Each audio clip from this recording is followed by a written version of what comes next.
जय गुरु।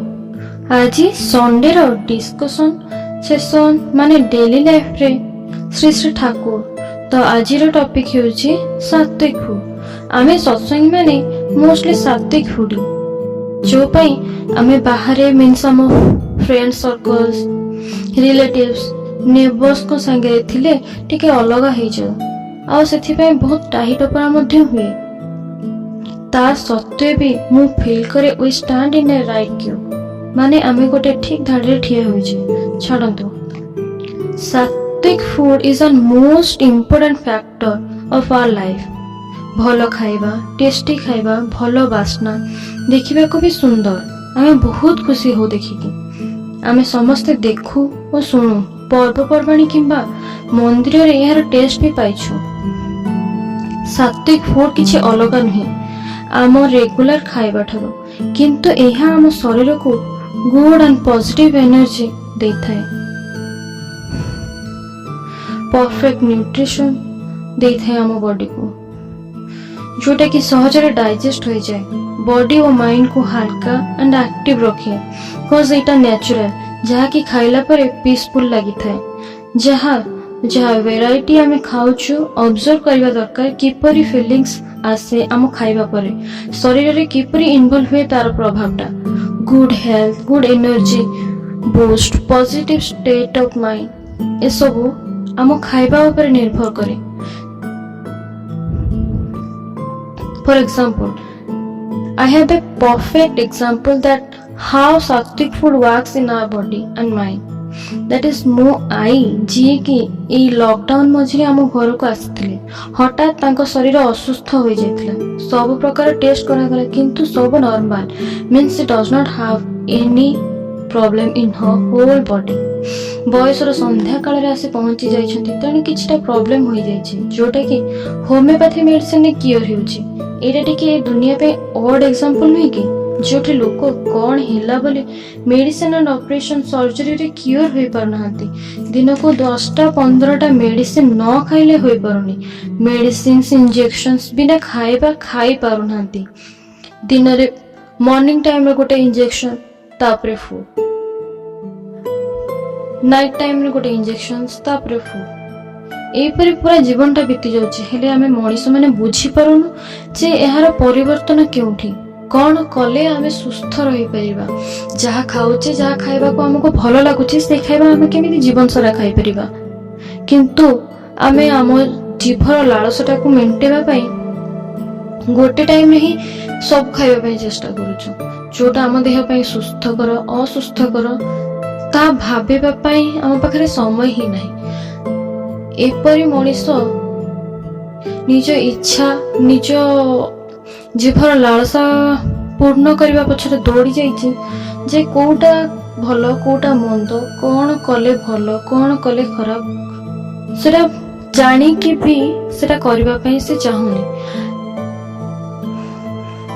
छाड़तो प्रकृति रे से सनातन धर्म छोट बयसर सात्विक भोजी तेणु बॉडी एते प्योर जहा कि होमियोपैथी मेडिसिन ही तांको बॉडी एक्यूरेट रेस्पोंड करि पारुछि जोठी कि आमे एलोपैथी सर्जरी ऑपरेशन पछरे गोड़ी गोड़ी दौड़ी दौड़ी हमर से प्रॉब्लम सॉल्व ही हे पारुनी। Sattvic food means milk milk products fruits vegetables rice lentils sprouts honey jaggery sugar ginger haldi ए सब सात्विक फूड रे जाउछि। तामसिक भोजन जोटा कि आमे खाउचे आम देह रे उच्च रक्तचाप सृष्टि करूची बॉडी डलनेस करूची टॉक्सिक फीलिंग्स आनुची आम बॉडी रे आम ब्रेन को परफेक्टली वर्क करबा पई दोनी। हेले भी आमे तार अपकारिताटा बुझुने काहे कि ना आमे खाइला बेले कोन से जिंस ऑब्जर्व करूनी कि एटा आम बॉडी रे आम माइंड रे किपरि प्रभाव करूचे।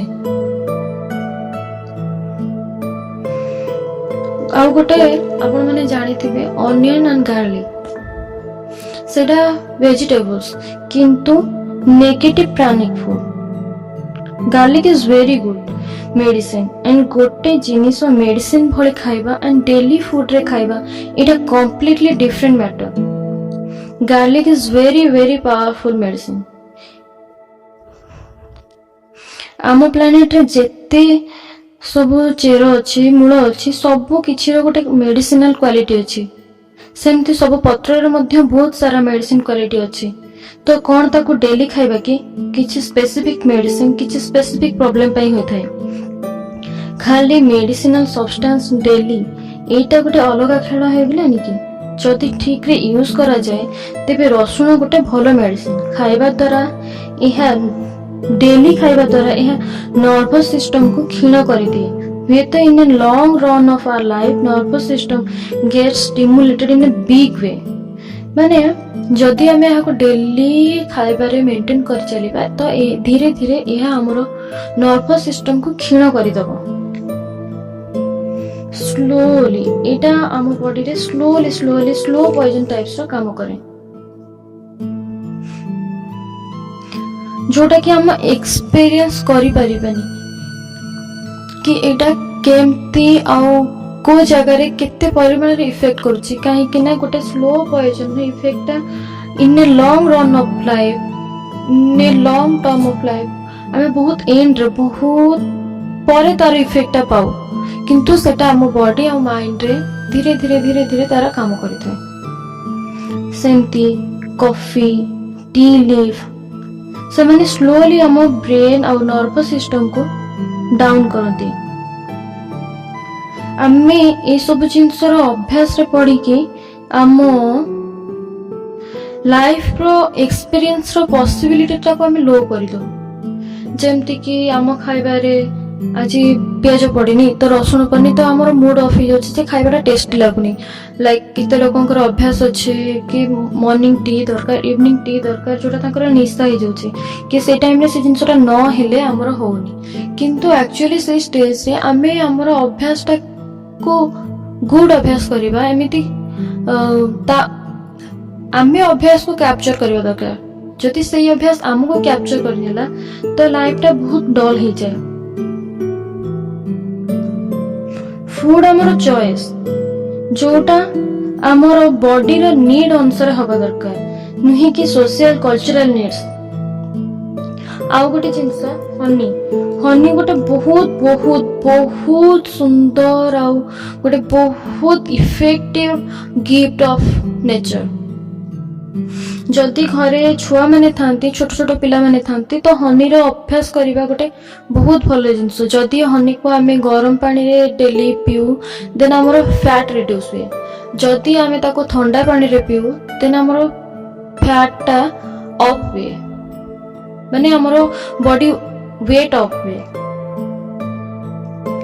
Psychological stability physical wellbeing Vitality ए सब जिंस हनी रो मिलता है हमको गोटे research American national academy of science रो गोटे रिसर्च रो मु आपन को गोटे स्टेटमेंट दोची सेटा होची पूरा दुनिया रे जदि शाकाहार को बढ़ा जाए तेबे पृथ्वी सुस्थ स्वच्छ और ठंडा और धनी हो जाय परिबो 50 lakhs of death rate can reduce every year जदि मनुष्य शाकाहार हुए तो 50 lakhs of death rate हमें रिड्यूस कर परिबा होल वर्ल्ड रे 66,73,000 crore can save प्रति वर्ष हमें 66 लाख 73,000 crore मनी सेव कर परिबा जदि मनुष्य शाकाहार हुए तो देन 33,36,000 crore रुपीस हमें सेव करिबा जोटा हमरो greenhouse gas row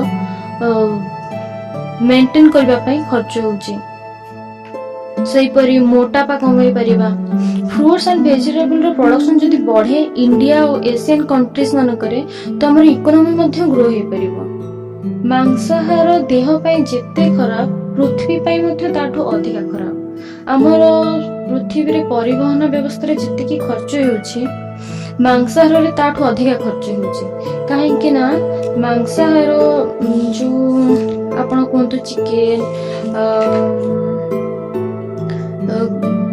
goat I mean chicken mutton ए सब रो पालन पोषण ताकू तारो ताकू चाष करिवार जते की खर्च होउची ताकू ସେଇ ଖାଇବାକୁ ମଣିଷଙ୍କୁ ଦେଲେ ତାର ଡବଲ ଲୋକ ଖାଇପାରିବେ। ତ ଏଠି ଦେଖନ୍ତୁ କେତେ ଖର୍ଚ୍ଚ ହେଉଛି। ଗୋଟେ ଫଳ ପନିପରିବା କିମ୍ବା ଗ୍ରେନ୍ସ ଆମେ ପ୍ରଡ୍ୟୁସ କରିବା ପାଇଁ ଯେତିକି ୱାଟର ଆମର ଲାଗୁଛି ତାଠୁ ଅଧିକ ଲାଗୁଛି ମିଟ୍ ପ୍ରଡକ୍ସନରେ। ତ ଏଠି ଆପଣ ଭାବୁଥିବେ ମୁଁ ଏତେ ଜିନିଷ କହିଲି, ହେଲେ ଏ ବିଷୟରେ ଠାକୁର କଣ କହିଛନ୍ତି ସେଟା କହିଲେନି। ପ୍ରକୃତରେ ଠାକୁର କିଛି ବି ଅଲଗା ଜିନିଷ କହିନାହାନ୍ତି। ଠାକୁର ଯାହା କହିଛନ୍ତି ଏଇ ପ୍ରାକ୍ଟିକାଲ ଜିନିଷ ହିଁ କହିଛନ୍ତି। ଆଉ ମୁଁ ଏହାକୁ କହିଲି, ଠାକୁର କଣ କହିଛନ୍ତି କହିନି ଏଥିପାଇଁ କି ଆପଣ ଦେଖନ୍ତୁ ଆପଣଙ୍କର ମାଇଥୋଲୋଜି, ସାଇନ୍ସ, ପ୍ରାକ୍ଟିକାଲ ଲାଇଫ, ରିସର୍ଚେସ୍ ସବୁ କଣ କହୁଛି। ଆଉ ଠାକୁର ତ କିଛି ଅଲଗା ହିଁ କହିନାହାନ୍ତି। ଆମକୁ ଏଇ ସଂସାରରେ ହିଁ ରହିବାର ଅଛି, କିଛି ଗୋଟେ ଡିଫରେଣ୍ଟ, ଆମକୁ ଅଲଗା ଗୋଟେ ଆର୍ଥ ଛାଡିକି ମାର୍ସ ଯିବାର ନାହିଁ। ତ ଆମକୁ ଆର୍ଥରେ ହିଁ ରହିବାର ଅଛି। ଆଉ ଏଇ ସବୁ ତ ଠାକୁରଙ୍କ ଲେଖା ହିଁ ନୁହେଁ। ତ ଆପଣ ୟାପରେ କୌଣସି ଟାହି ଟାପୁରା କି ପରିହାସ କରିବାର କୌଣସି ବି କାରଣ ନାହିଁ। ମୁଁ କେବଳ ଗୋଟେ ମାଧ୍ୟମ ହୋଇ ଆପଣଙ୍କୁ ଏଇ ସବୁର ଷ୍ଟେଟମେଣ୍ଟ ଦଉଛି, ତାକି ଆପଣ, ମୁଁ ଯୋଉ ଲାଇନରେ ଠିଆ ହେଇଛି ସେଇ ଲାଇନରେ ଠିଆ ହେବା ପାଇଁ ମୁଁ ମଧ୍ୟ ଆଶା କରେ କି ଆମେ ସମସ୍ତେ ସୁନ୍ଦର, ସୁସ୍ଥ, ସଜୀବ, ବହୁତ ସୁନ୍ଦର ଜୀବନ ଲାଭ କରୁ। ଗୋଟେ ଛୋଟ କଥା ହଉଛି, ଆମ ଦେହରେ ହାଡ, ମାଂସ, ରକ୍ତ ଅଛି। ଆମକୁ ଟିକେ ପିମ୍ପୁଡି କାମୁଡି ଦେଲେ ଆମକୁ ଏତେ କଷ୍ଟ ହଉଛି। ସେଇ ଜାଗାରେ ଆମେ ଚିକେନ କାଟି ଦଉଛେ, ମଟନ କାଟି ଦଉଛେ, ଛାଡନ୍ତୁ ତାକୁ କାଟିବି ତ ଦଉଛେ। ଏତେ ନୃଶଂସ ହୃଦୟ ନେଇ ଆମେ ତାକୁ ରୋଷେଇ କରୁଛେ, ତାକୁ ମସଲା ଦେଇକି କଷୁଛେ, ତାକୁ ଡେଲିସିୟସ୍ କରି ଖାଉଛେ। ୱାଓ, ଆମେ ତ ଗ୍ରେଟ୍ ନା। ଏଇଠି ଆମେ କହୁଛେ ସମାଜ ସେବା କରିବା, ଗ୍ରୀନ ହାଉସ କରିବା, ଚାରିଆଡେ ହରିଆଲି କରିବା, ଦେଶର ଉନ୍ନତି କରିବା। ଆମେ ତ ଆମ ନିଜ ଇନ୍ଦ୍ରିୟ ଉପରେ ଆମର କଣ୍ଟ୍ରୋଲ ନାହିଁ, ଆମ ନିଜ ପାଟି, ନିଜ ଜିଭ ଉପରେ ଆମର କଣ୍ଟ୍ରୋଲ ନାହିଁ। ତ ଆମେ ଆଉ ଜଣକୁ, ଆଉ ଗୋଟେ ଜିନିଷକୁ, ଆଉ ଗୋଟେ ଲ୍ୟାଣ୍ଡକୁ ଆମେ କେମିତି ସୁରକ୍ଷା ଦବା? ଏଇଟା ସମ୍ଭବ ହିଁ ନାହିଁ। ଆମ ଭିତରେ ଦୟା ବୋଲି ଜିନିଷ ମରି ହିଁ ଯାଇଛି। କିଛି ଦିନ ତଳେ ଗୋଟେ ସିରିଏଲ ଚାଲିଥିଲା, ଝାନ୍ସୀ କି ରାନୀ। ତ ସେଠି ମୁଁ ଜାଣିଲି କି ଯେତେବେଳେ ଝାନ୍ସୀ ରାନୀ ଥିଲେ ସେତେବେଳେ ସେଠି ଗୋଟେ ସିନରେ ଥିଲା କି ଇଂରେଜ ମାନେ ବାଧ୍ୟ କରିକି ହିନ୍ଦୁ ମାନଙ୍କୁ ମାଂସ ଦଉଥିଲେ, ମାନେ ଟର୍ଚର କରିବା ପାଇଁ ମାଂସ ଦଉଥିଲେ। ଏଠି ଆମେ ନିଜେ ଆମ ସଂସ୍କୃତିକୁ ଭୁଲି ଆମ ଖୁସିରେ, ବିନା ପର୍ବରେ, ସଂସ୍କୃତିର ପର୍ବ ନାହିଁ, ମଣିଷ ଯୋଉ ଜୀବଜନ୍ତୁଙ୍କର କଷ୍ଟ, ସୁଖ, ଦୁଃଖ ତା ଉପରେ ପର୍ବ ନାହିଁ, କିଛିର ପର୍ବ ନାହିଁ। ଆମେ ଫୁଲି ଓପେନ ହେଇଯାଇଛେ। ଆଉ ଏଇଟାକୁ ଯଦି ଆପଣ ଫ୍ୟାସନ ବୋଲି ଭାବୁଛନ୍ତି, ଆଉ ଆମେ କିଛି ଗୋଟେ ସତ୍ସଙ୍ଗ ହେଇକି ଲୋ ଷ୍ଟାଣ୍ଡାର୍ଡରେ ଅଛେ, ତ ମୋର କିଛି କହିବାର ନାହିଁ। ତ ଆପଣ ଡିସାଇଡ କରନ୍ତୁ କି ଆମେ ସୁସ୍ଥ, ସଜୀବ, ଆମ ସଂସ୍କୃତି ପରମ୍ପରା ନେଇ ଆନନ୍ଦ ଉପଭୋଗ କରିବାର ଥିଲା, କି ଆମେ ଗୋଟେ ନୂଆ ରାସ୍ତା ଚୁଜ କରିଛେ ତ ସେଇଟାରେ ହସ ମଜା କରି ନିଜ ଶରୀରକୁ ଅସୁସ୍ଥ କରିବାର ଅଛି। ଜୟ ଗୁରୁ।